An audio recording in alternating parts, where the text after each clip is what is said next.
La cultura es constitutiva de los seres humanos en tanto seres que vivimos en sociedad. En este sentido, ¿qué importancia tiene crear un área de cultura en una facultad de ciencias veterinarias? Para analizar este interrogante nos acompaña la profesora Celina Zimmerman, directora de Cultura de la Facultad de Ciencias Veterinarias de la Universidad Nacional del Litoral y de Puro Arte Galería en la ciudad de Esperanza. Bueno, vamos a comenzar hablando un poco de esto, ¿no? De la cultura en la Facultad de Ciencias Veterinarias. Usted dirige un área específicamente en este tema.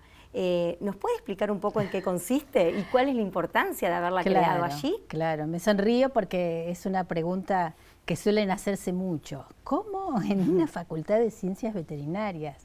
Bueno, justamente porque es una facultad de una enseñanza científica y técnica, y hoy se sabe, hace mucho que se sabe, pero esta facultad afortunadamente apuesta fuertemente a esto, a que el hombre y la mujer debe desarrollarse plenamente, ¿no? No solo en lo técnico específico, sino también en lo humano. Y es un desafío acercarnos a ellos con otras propuestas que no tienen que ver con lo específico, obviamente, porque el estudiante está muy abocado a eso.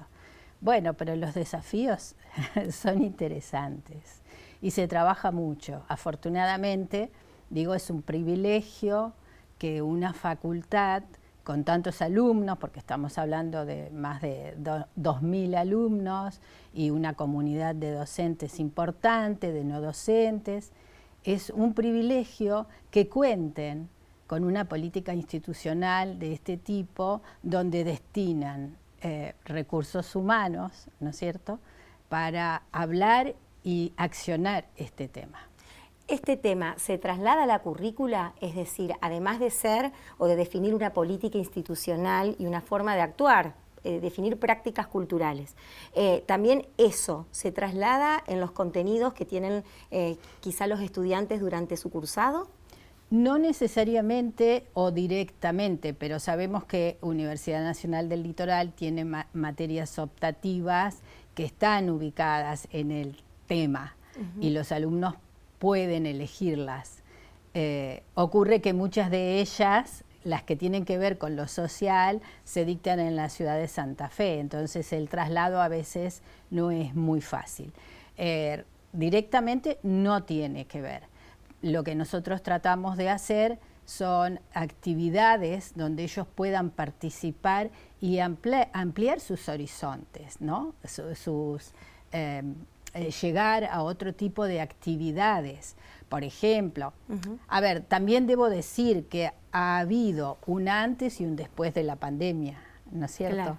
Claro. Durante muchos años funcionó el Liceo FABE, y esto era talleres de aprendizaje de distintas disciplinas artísticas, abiertos a la comunidad toda. La pandemia esto lo modificó y hoy no tenemos este tipo de talleres, pero tenemos otro tipo de acciones. Hemos instalado ciclos, por ejemplo, el ciclo de arte en la primavera, donde se invita siempre a artistas de la región a exponer, a hacer charlas, a tener encuentros. Y es muy interesante esto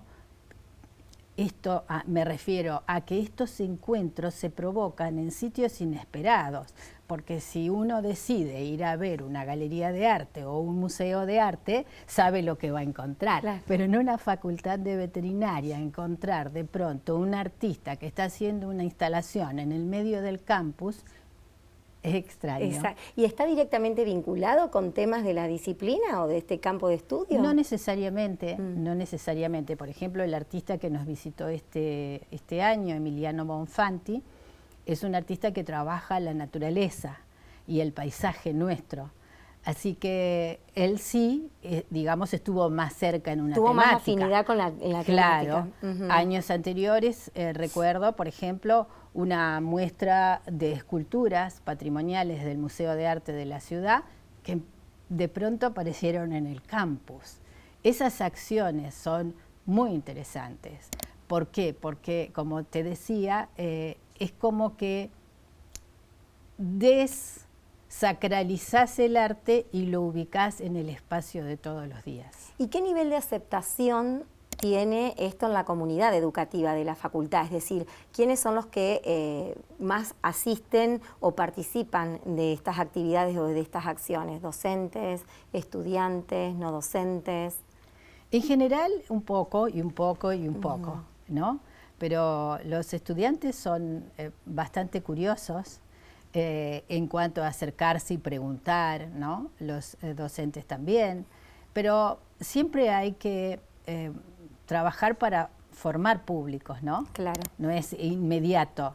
Creo que en la sistematización y en la continuidad de las propuestas es cuando uno puede decir hemos permitido o hemos podido generar un público dentro de la facultad. Claro, una de esas propuestas son muestras, por ejemplo, o intervenciones en el campus. Claro. ¿Qué otro tipo de proyectos prevén realizar o desarrollan habitualmente en la dirección? Bueno, la facultad tiene desde hace muchos años el coro FABE, que es un grupo que viene trabajando muchísimo y que tiene mucha presencia y visibilidad en la región. O sea que no solo ellos ofrecen su canto y su música en nuestro campus, sino en la región, inclusive interrelacionan con otros coros de la Universidad Nacional del Litoral, así que es una acción que ya tiene, digamos, más de 10 años y su buen anclaje.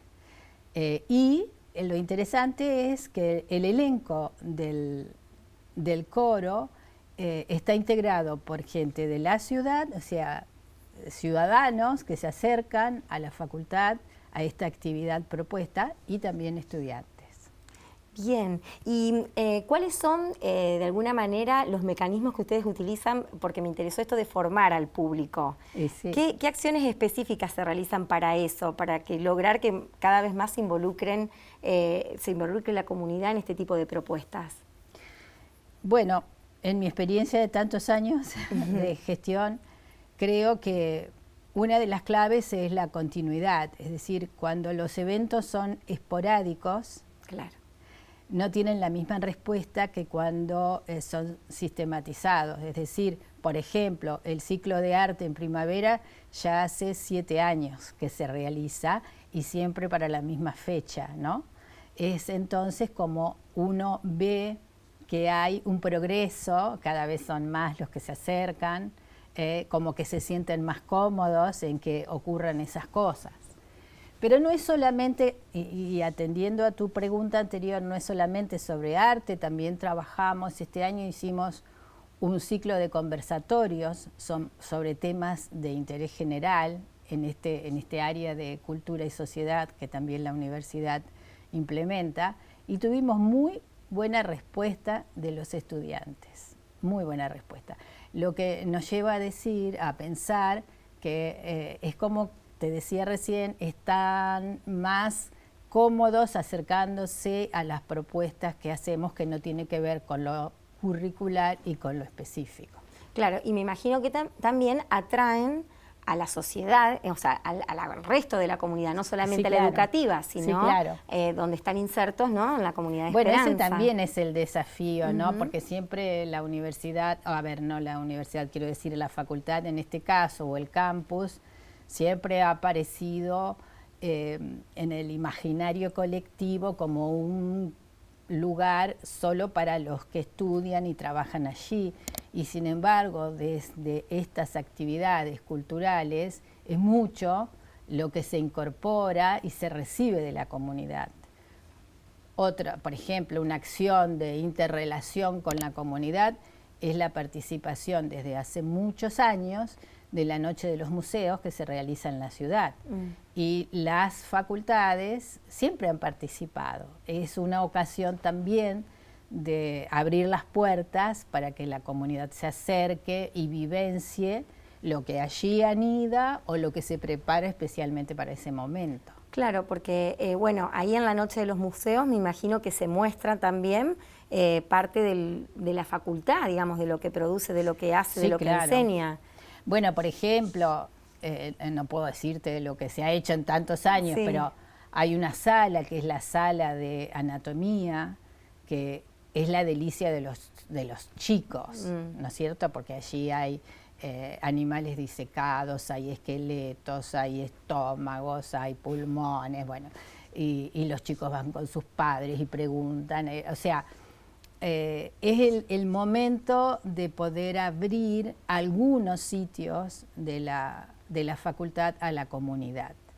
Y en ese punto se está trabajando mucho, que es en las áreas museísticas, para poder ponerlas en condiciones y decir, bueno, la Facultad de Ciencias Veterinarias tiene un museo compuesto de estas áreas, claro, que está listo para recibir a la comunidad.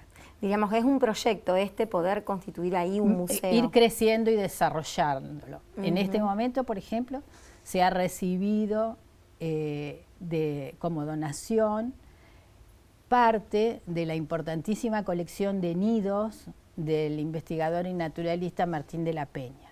Entonces estamos trabajando en ese área, armando ese área como un espacio de visita y de estudio, de divulgación, de información, con este material riquísimo que se ha recibido en donación.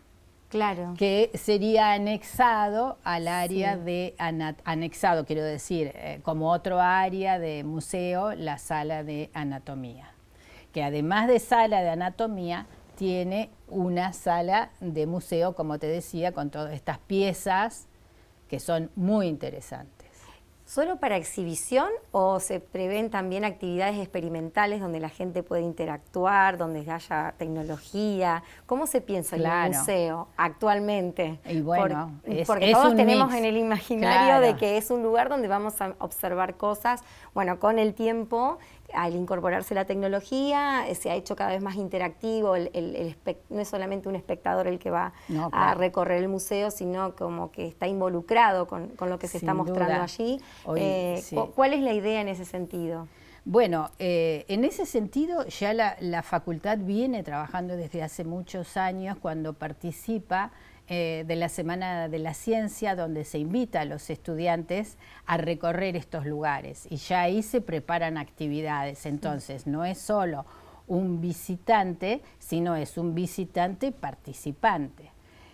Pero bien decís vos, tu pregunta viene al caso, los museos hoy apelan a toda la tecnología posible y afortunadamente en la facultad se encuentra muy buena tecnología con la que se está trabajando. Por ejemplo, el CITEC hoy es un sitio que también la Facultad de Ciencias Veterinarias cuenta, que es este desarrollo de fotografías en 3D, donde el ciudadano o el estudiante o el investigador o el docente puede acceder a ese material que es riquísimo, ¿no? Y eso lo permite la tecnología. Así que el museo también hay que pensarlo desde la virtualidad, porque muchísima gente quiere acceder al contenido y no necesariamente tiene que ser en forma física. Así que la idea es trabajar y desarrollar ambos. Híbrido, sería un museo ambos híbrido. sectores, lo virtual y lo físico. Y de la misma manera en la parte histórica, porque, bueno, no sé si vos sabés, pero la Facultad de Ciencias Veterinarias y la de Ciencias Agrarias, que son ambas las que comparten el campus, tiene un origen diferente a la mayoría, por cuanto sus primeros 11 años de vida perteneció a la égida de una universidad privada.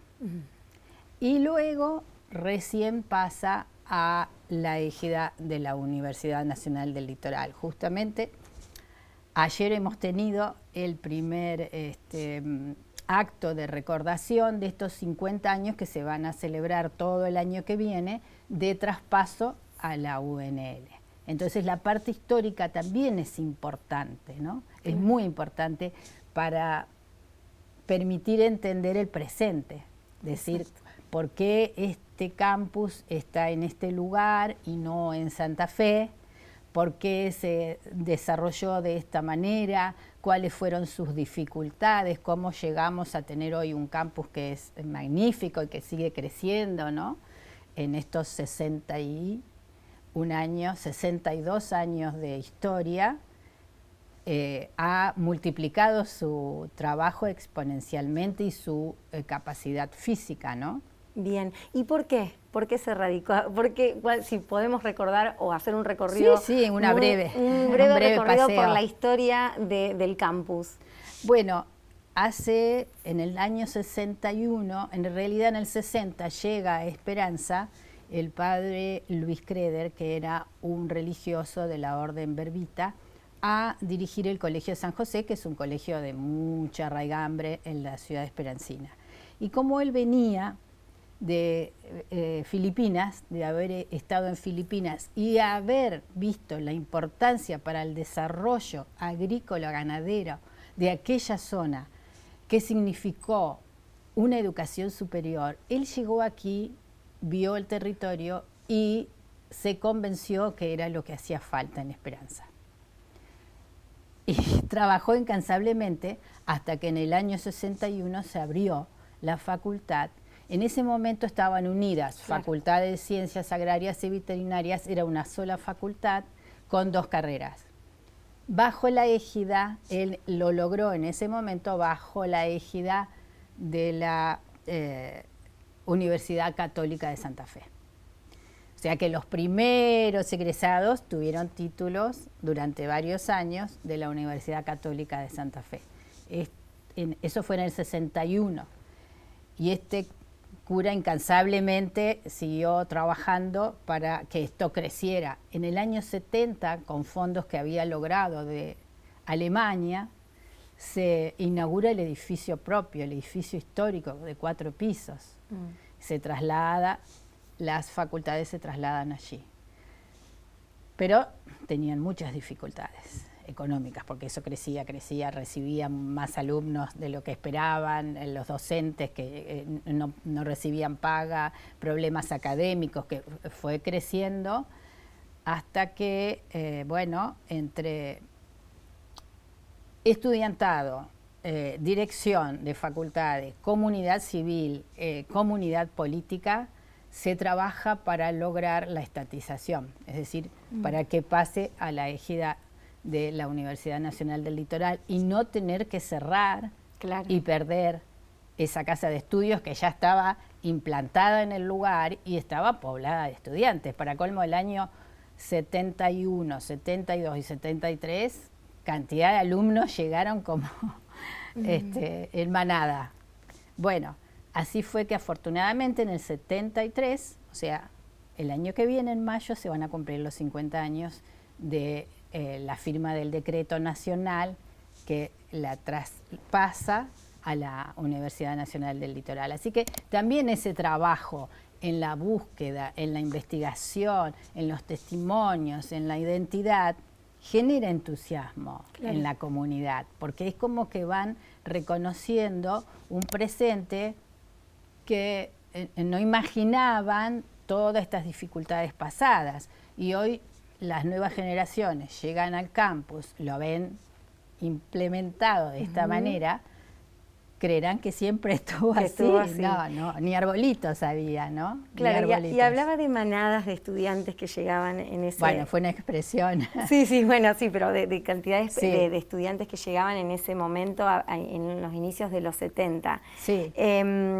¿Y de qué procedencia es hoy el público, o qué mapa se podría hacer hoy del estudiantado? ¿De dónde provienen? ¿De qué lugares son los que provienen en su mayoría? Sí, en su gran mayoría son de las provincias limítrofes, ¿no es cierto? Corrientes, Entre Ríos, Córdoba, sur, norte de la provincia de Buenos Aires, Chaco, pero en realidad hay de todo el país. Tenemos alumnos desde el extremo sur al extremo norte. ¿Y la dirección? ¿Cuántos años tiene? Digamos, ¿hace cuánto está funcionando la Dirección de Cultura de Veterinaria? Y debe ser ya unos 17, 18 años. Yo hace 7 años que estoy. 7 años, sí, bien. Pero comenzó unos 10 años antes. Sí. Bien, y la posibilidad de este museo. Mencionó que hubo donaciones, que hubo Sí. una donación muy importante. ¿Cómo piensa nutrirse también de otras donaciones? ¿Cómo es la búsqueda esto de material como para contar en el museo? Los museos en general se nutren de la pasión de otras personas. Y así ocurre generalmente, ¿no? Hay muchos docentes que han entregado de su propio pecunio piezas, inclusive preparados. La sala de anatomía lleva el nombre de la profesora que fue el alma y el espíritu, y que hay una anécdota, ¿no?, de que ella traía los animales de su campo arriba de su Citroën y los preparaba para el museo, que fue María del Carmen Miglietta. Esta mujer, por ejemplo, donó su tiempo, su amor, su pasión y muchísimas de las piezas que hoy anidan en el museo. Pero así llegan generalmente en donación muchas piezas de personas que han conocido y conocen la sala, y entonces sigue incrementando el valor. La facultad no tiene demasiado presupuesto para pensar en un museo como tal, ¿no es cierto? Pero eso en general no escapa a la realidad de los museos, así que hay que extremar los recursos y el ingenio. Claro, y me imagino también que la idea es que sea un museo que marque presencia en la comunidad en relación con otros museos que me imagino existen y funcionan allí. Bueno, en este caso, que sería salas de ciencias naturales, ¿no es cierto? Hay un museo de ciencias naturales que alberga el Colegio San José, este colegio que te comentaba que fue la primer sede de las facultades. Pero también es un museo que está en el seno de un colegio y que depende del colegio. No tiene inclusive un horario de visita. La concreción de este museo tendría unas características que lo harían único de su tipo en la comunidad. Digo, en relación a otros museos que están funcionando actualmente allí. Sí, claro. No olvidemos que este museo surge de una cátedra. Entonces, como tal, tiene una particularidad que no tiene otros museos de ciencias naturales. Y esto genera, digamos, una expectativa distinta, ¿no? Una expectativa de poder mostrar otras cosas y con otro nivel, ¿no es cierto? Claro, de información. De información. En este sentido, ¿quiénes estarían, además del equipo de la dirección, a cargo de llevarlo adelante y de ponerlo en funcionamiento? Me imagino es una construcción colectiva con los docentes y los estudiantes. Claro, sin duda. Debo decirte que esa sala de anatomía, museo, es la pasión y ocupación de todos los docentes de la cátedra, a la que se suman muchísimos estudiantes que aman lo que allí hacen. Y ellos, inclusive hay algunos que se han especializado en armar los esqueletos y son unos artesanos en lograrlo magníficamente. Bien, y para finalizar, no para prometer, sino para más o menos estimar, ¿cuánto estiman que puede llevar la implementación de este museo en tiempo, digo? Qué difícil el tiempo que se nos escurre. Claro. ¿Cuál es la meta que se han propuesto en tiempo? Bueno, el tiempo es decir, para el próximo año queremos poder presentar este área de la colección que se ha recibido recientemente y la estamos armando de los nidos del investigador Martín de la Peña. Así que sería pausado, sala por vez. Bien. Pero ojalá que el año que viene podamos transitarlo ya con grandes avances. Bueno, muy bien, Celina. Muchísimas gracias por la visita y bueno, hasta cualquier momento. Muy amables.